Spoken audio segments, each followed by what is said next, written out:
hard point.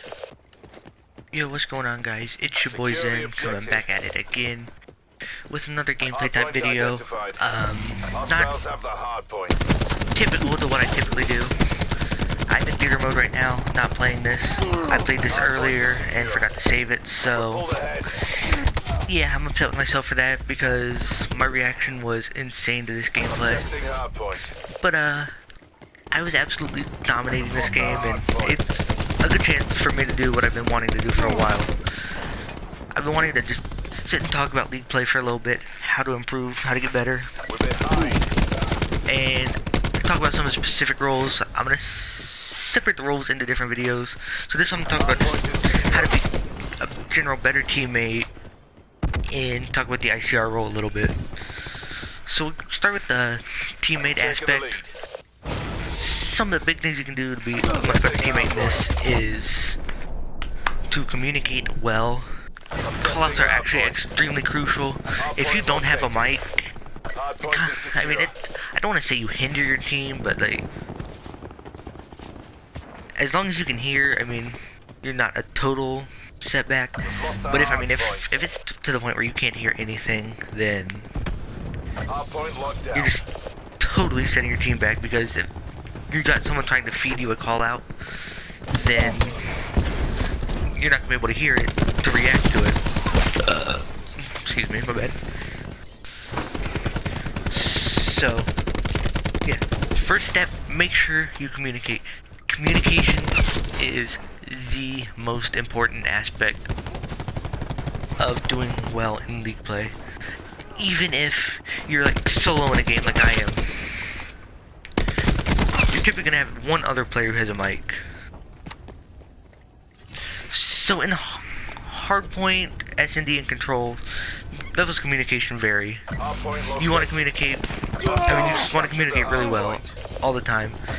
The level is going to be different.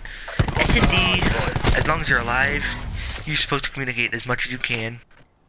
But once you're dead, kind of let the players playing focus, because it's like so much sound based and you gotta be able to hear. The S&D and control are more of a faster paced game mode. Callouts are gonna come fast. So the easier you're able to distinguish 4 different voices in your head and separate them to what applies closest to you is gonna be huge. And the more you play, the better you'll get at this.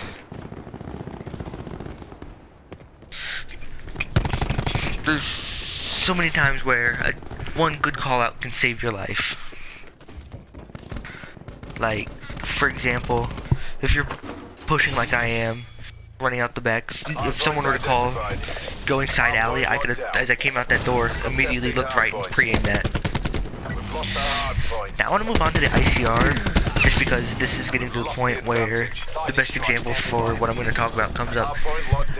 Notice here, I am doing a lot of the dirty work. I'm doing the work that people don't want to do.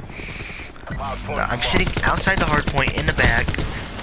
What I'm doing here is one of the most crucial aspects of the game, because I'm holding spawns. What that means is I'm sitting outside the hard point typically, and I'm ensuring that no one gets behind me, no one gets behind my position, and allowing my team to spawn as the closest possible point to the hard point. That way, if they die out of the hard point, then they can have an easier rotation to said hard point.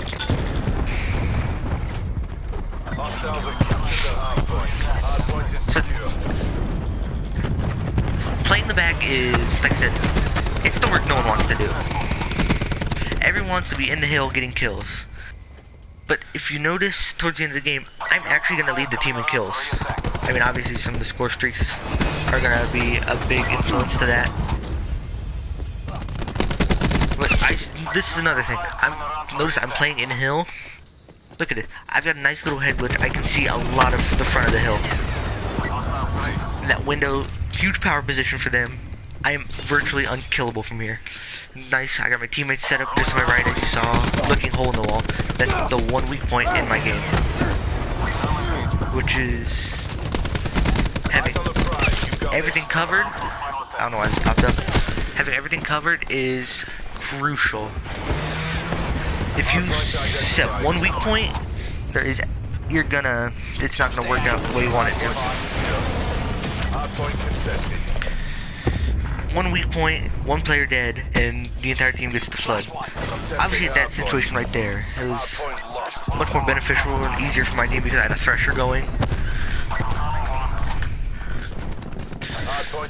But one weak point, it could completely crash the setup. So notice now I'm in the hill. This hill's a lot longer range. If your team can get spawning in the right position, which is back like right in that area I was just looking, your team's gonna be just fine. And the hill's gonna actually be a lot longer of a rotation for the other team. They're gonna spawn in the house that I'm about to look at here in just a second. So they got that entire long straight street to run down.